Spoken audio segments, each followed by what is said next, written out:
Un día tras otro, imágenes de menores como mercancía, como objetos del deseo sexual, algo difícil de soportar incluso para criminalistas. Cuando les oyes gritar en los vídeos, por supuesto te llevas a casa contigo ese momento estremecedor.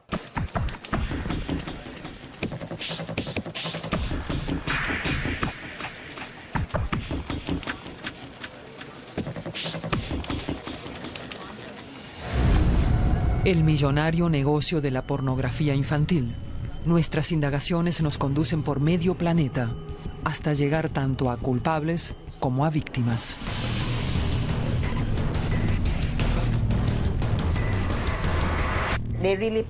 Niños que realmente tienen que practicar sexo explícito ante las cámaras si sus clientes se lo ordenan al otro lado del mundo.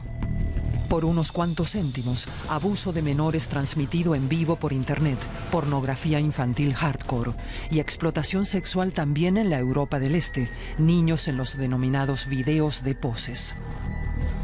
Es cierto, yo filmé ese tipo de vídeos y para mí fue una fuente de ingresos bastante altos. Un mercado de 15.000 millones de dólares, según cálculos de Naciones Unidas, y una clientela siempre ansiosa de ver nuevas imágenes. Es todo virtual. No le haces daño a nadie. Pero cada imagen significa una nueva víctima, ya sean videos de poses o pornografía dura. Cuerpos atormentados, espíritus traumatizados para toda la vida.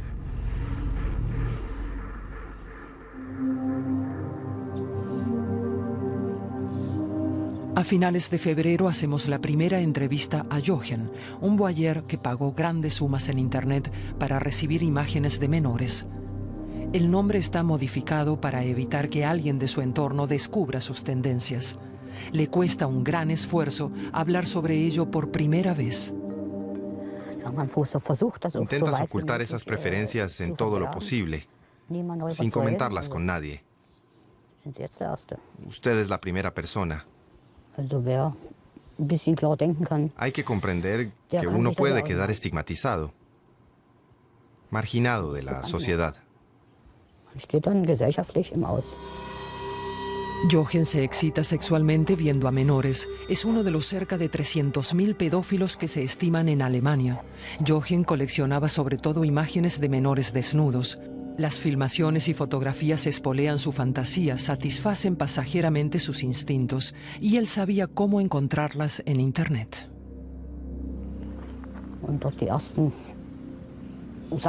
Ves las primeras imágenes, luego pasas de un enlace a otro, y eso se acaba convirtiendo en una especie de adicción que ya no te abandona. No logro describirlo exactamente. Sencillamente, te gusta verlas.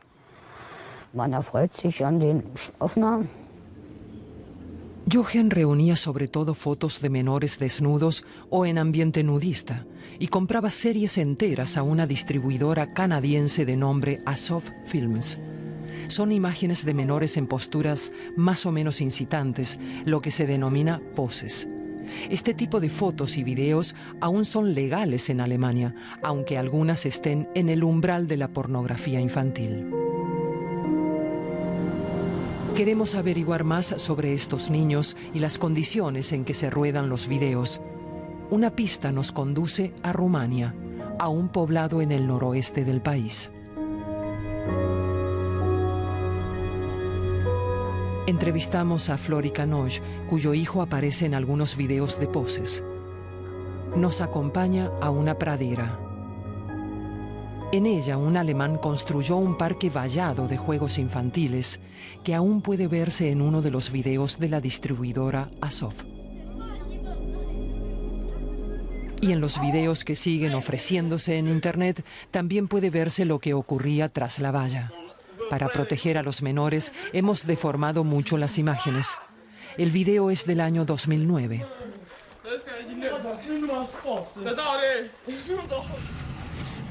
Las huellas del ciudadano alemán conducen también a la cercana ciudad de Satu Mare. Allí visitó algunas escuelas, presentándose como profesor de karate en busca de menores para sus cursos.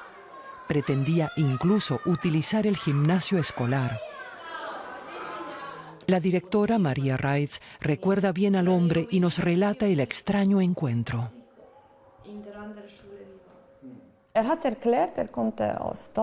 Decía venir de Alemania con el proyecto de ofrecer cursos de karate aquí en Rumania. Su intuición le ordenó desconfiar de aquel profesor alemán de karate y no aceptó su propuesta.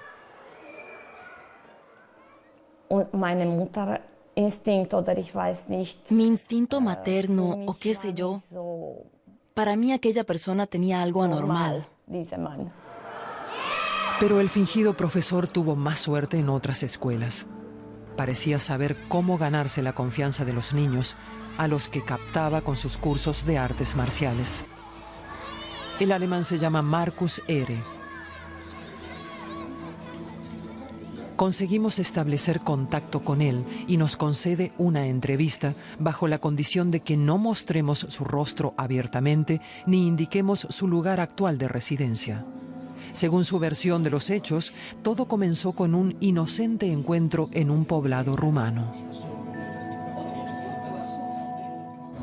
Allí todavía todos los niños juegan en la calle unos con otros. Un día uno de ellos se me acercó y me contó que él y sus amigos habían construido fuera, en el bosque. El pueblo está todo rodeado de bosques, un recinto de lucha libre. Y me contó lo que hacían. Así como lo cuentan los niños. Entonces yo le dije, qué interesante, ¿no quieres enseñármelo? Me gustaría acompañarles para ver lo que hacen allá. Así que fui con ellos y estuve viendo lo que hacían y también lo filmé. Con el tiempo fue filmando más y más videos donde los menores, al principio aún con algo de ropa, aparecían jugando y luchando. Después Markus Ehre comenzó a ofrecer en una página web especial los videos editados como DVDs comerciales.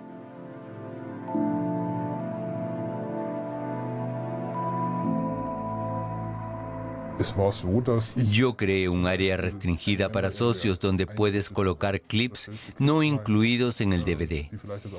El making of o lo que uno quiera, es decir, imágenes extras. Y ya el primer día me llegaron realmente centenares de solicitudes de acceso a esa área restringida.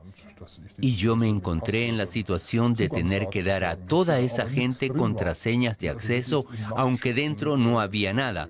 Así que tuve que trabajar noches y noches para colocar dentro contenidos y que las personas que habían pagado tuvieran algo a cambio. Mientras los menores rumanos se convertían de esa manera sin saberlo en víctimas de abuso y en objetos sexuales, Markus Ehre celebraba su éxito comercial. Pero la competencia no se durmió. Brian Way es el propietario de la videoplataforma Asof Films en Toronto, Canadá, que distribuye fotos y videos de menores a escala mundial. Este Brian me escribió un correo electrónico brevísimo de solo 5 palabras. ¿Quieres filmar para mí? Markus Ehre comenzó a enviar películas a Toronto. Y los clientes de Asof son fieles, casi adictos, como revela un pedido a la empresa. Este cliente alemán está dispuesto a pagar casi $2,000 por una entrega. El mercado de videos y fotos con menores ligeros de ropa o desnudos es enorme y el dueño de Asof, Brian Way, es en ese momento el líder indiscutible. Su red de clientes pedófilos crece incesantemente y Asof ofrece la posibilidad de cooperar. Como indica el correo, con un claro objetivo. Solo con Asof, Markus Ehre ingresó cerca de $150,000. Fue una fuente de ingresos bastante altos. Mientras Markus Ehre filmaba a los niños y vendía secretamente las imágenes a Asof, disfrutaba de la confianza de los habitantes del pueblo.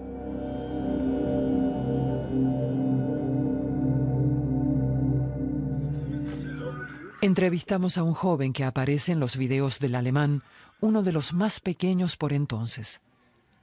Aún le cuesta hablar de aquello. La vergüenza lo abruma. Lo genial era que nos divertíamos. Marcus para nosotros era un amigo. Era muy espléndido, nos regalaba pizza, nos llevaba a la bolera. Claro, a mí me extrañaba que hubiera que desnudarse y que tampoco sabía que los vídeos iban a internet. Marcus nos decía que filmaba solo para tener un recuerdo de nosotros. Finalmente, los juegos en la pradera hasta el año 2010 no pasaron desapercibidos. Un campesino local comienza a sospechar y alarma a los padres.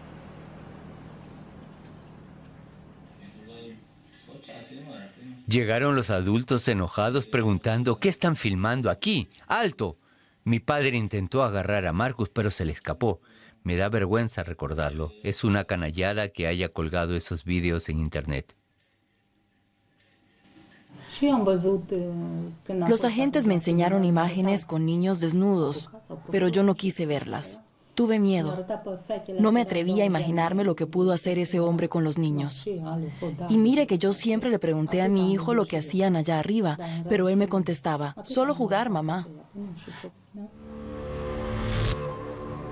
La policía rumana arrestó a Marcus R., requisó objetos y recogió pruebas, pero los videos aún siguen disponibles libremente en Internet y cada descarga es un abuso de aquellos niños. En 2010, los jueces condenan al ciudadano alemán a 2 años y medio de prisión. Marcus R. confiesa y sus facturas imputan también a Azof Films en Toronto. La trama descubierta lleva a investigar esta red de distribución durante varios años. En otoño de 2013, la policía canadiense informa sobre su operación internacional Spade, dirigida contra otros proveedores y clientes de Azof en todo el mundo.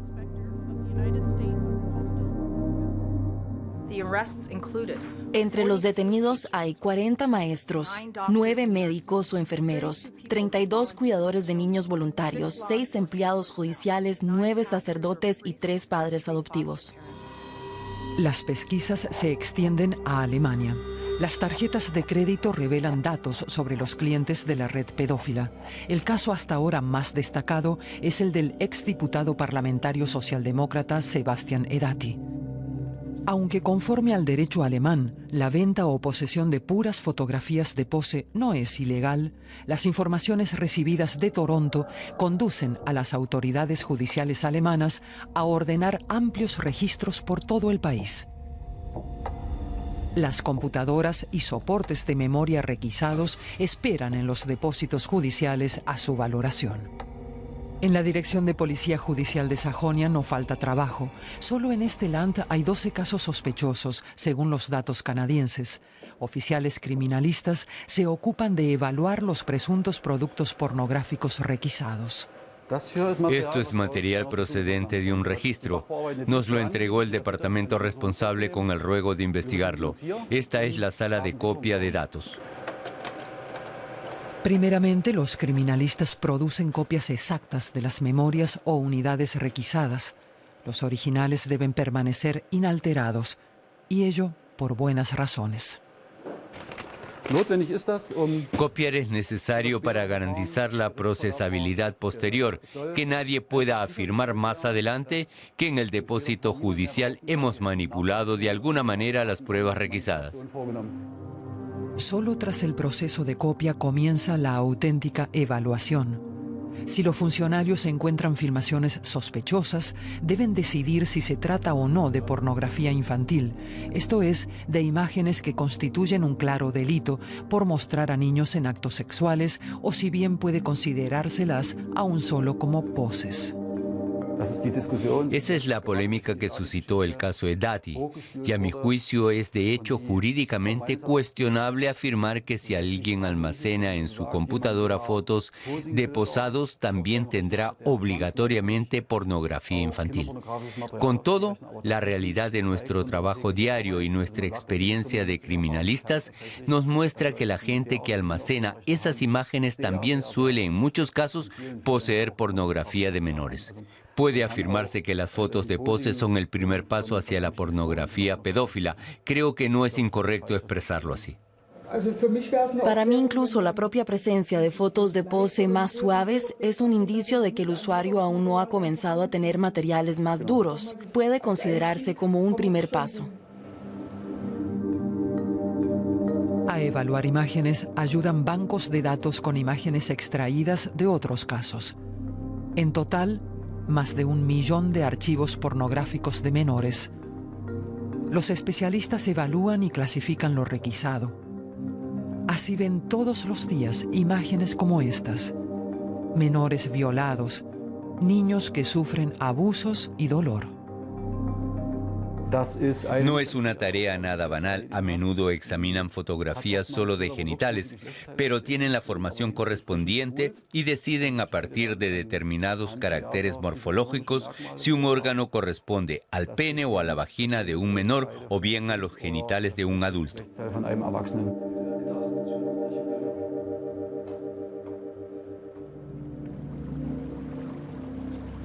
Si Jochen no quiere cometer un delito, tendrá que inhibir, controlar y reprimir sus tendencias pedófilas, y no deberá contemplar imágenes de menores prohibidas.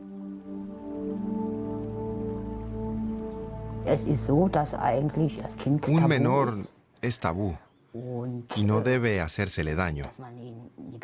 Tiene que crecer sano. Pero esa es precisamente la justificación de la mayoría de pedófilos. El niño consentía. Los menores ríen, aparentan despreocupación, incluso alegría, a primera vista. Tras las imágenes de poses se esconde casi siempre una manipulación que se aprovecha de la inocencia infantil. La apariencia de alegre colaboración voluntaria es un elemento intencional de los filmadores. Porque muchos pedófilos solo experimentan satisfacción sexual de esa manera, nos explica el sexólogo berlinés Gerold Scherner, terapeuta especializado en este tipo de tendencias. Am einfachsten lässt es sich vielleicht so vorstellen, dass la explicación más sencilla es que las fotos o vídeos de niños de expresión risueña permiten a quien las contempla y utiliza para excitarse sexualmente o para masturbarse, imaginarse más fácilmente que los menores podrían consentir a su contacto real, lo que es de facto imposible. Pero la sonrisa infantil le permite fantasear que podría haber una relación consentida con el menor, como si él y ese menor fueran pareja, y así puede usar las imágenes con la conciencia limpia de sentimientos de culpa o de vergüenza. Jochen conoce muchas formas de limpiarse la mala conciencia al contemplar imágenes sensuales infantiles. Internet crea intimidad, pero a la vez distancia. Primero aprecias fotos que son relativamente estéticas. Las miras y en algún momento acabas pensando que todo es virtual, que no le haces daño a nadie. No se le hace daño a nadie, pero el sufrimiento de las víctimas no es nada virtual, sino real y concreto. Atravesamos Cebú, la metrópolis filipina.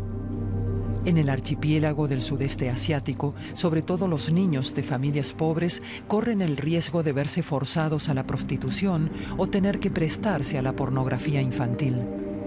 Para las asociaciones internacionales de ayuda, el país es un punto negro. Noemi Trulla es abogada defensora de víctimas de abusos. Sus archivos están llenos de casos. La letrada nos permite observar algunas actas. Cada una de ellas revela un triste destino infantil.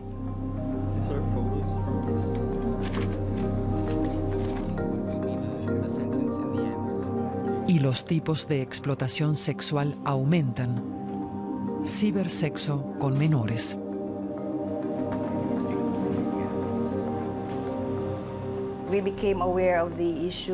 Comenzamos con este caso en 2010 cuando unos menores nos pidieron ayuda porque su vecino quería convencerlos para que posasen desnudos ante la cámara. Terminamos descubriendo que casi todo el pueblo estaba implicado en la pornografía infantil digital. Era algo que sucedía directamente en los hogares, en las viviendas, como un virus.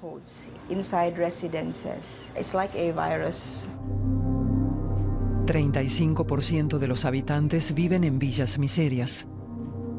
Familias sin recursos, a menudo de numerosos hijos, con un salario en promedio de 5 euros al día. La mayoría de los niños tiene que ganarse la vida por su cuenta desde la edad escolar. Atraídos por el pago que les ofrecen, muchos pasan pronto a depender de las mafias. Christian Ram trabaja para Terre des Hommes.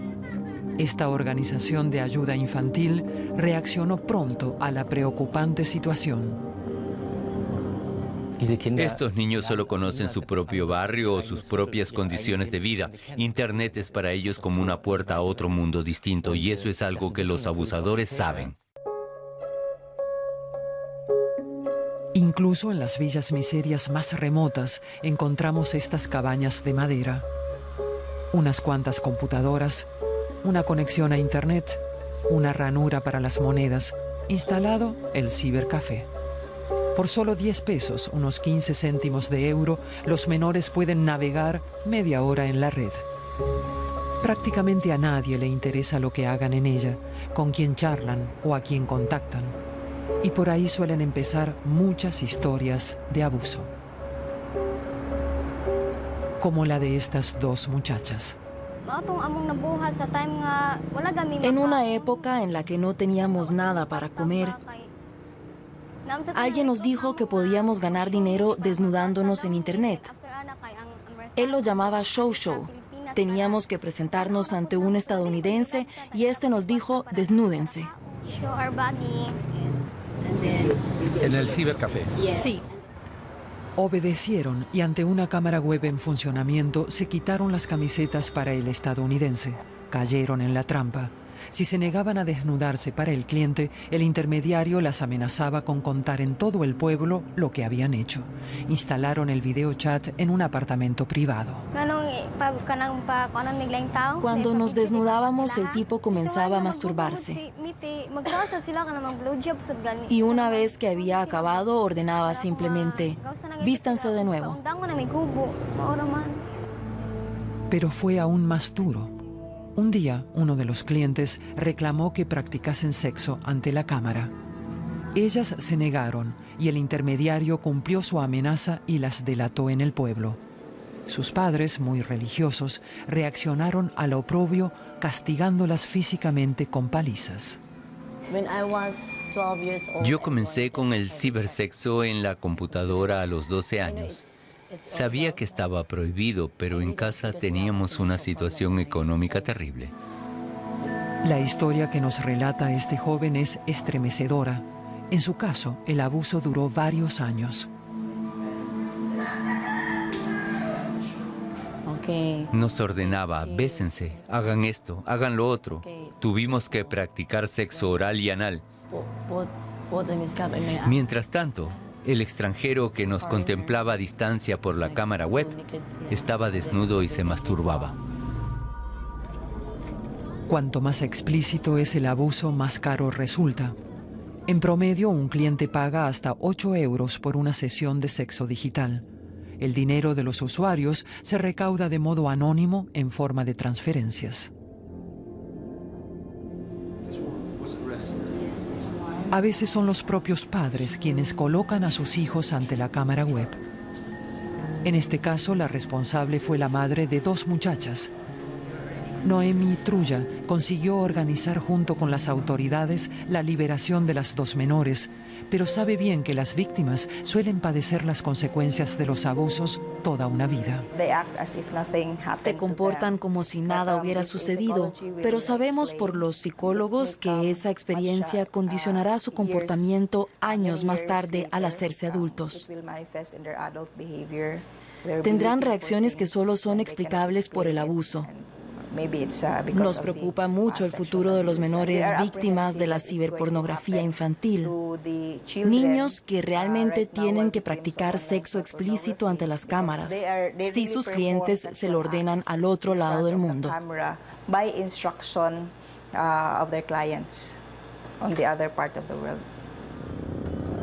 Nadie sabe exactamente la magnitud que ha alcanzado el abuso de menores en el ciberespacio.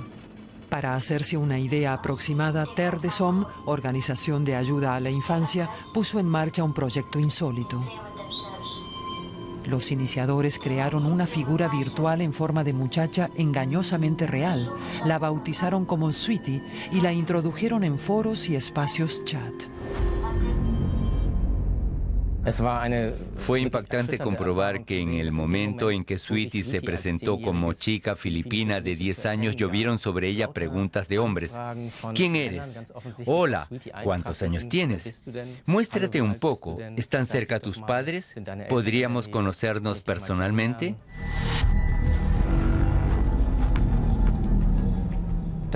Eso demuestra que existe en Internet una demanda increíble por estas niñas. Los usuarios no fueron totalmente anónimos. Ciertas huellas digitales permiten detectar el origen de las preguntas recibidas. Logramos identificar las direcciones IP de 1000 personas que pretendían el contacto con Sweetie y se las transmitimos a Interpol. Las direcciones revelan que los intentos de contacto proceden de 70 países de todo el mundo: Europa, Australia, Estados Unidos y de Alemania. 44 usuarios están en Alemania. Jochen no está entre esos 44, pero sigue temiendo cometer un día un error. Damas y caballeros, soy alguien que se siente atraído sexualmente por niños y adolescentes. Jochen se decidió a emprender algo y se alistó en la iniciativa terapéutica llamada Para no delinquir.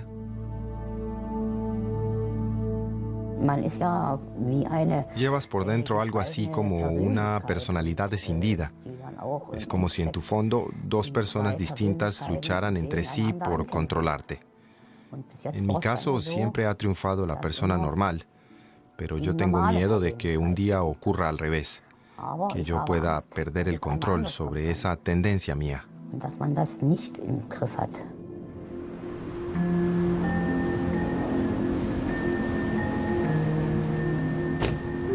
Unos meses más tarde, Jochen ya ha comenzado su terapia y nos llama la atención su aspecto, más seguro, tranquilo y confiado que en la primera entrevista.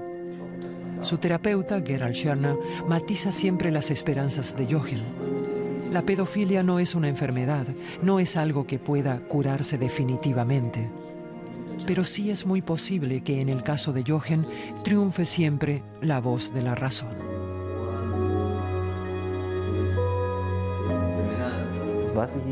Lo que sí puedo prometerle es que vamos a trabajar juntos para que usted pueda convivir con esa tendencia suya, para que no cometa delito alguno, para que pueda incluso proteger activamente a un menor y, sobre todo, para que pueda llevar una vida mejor.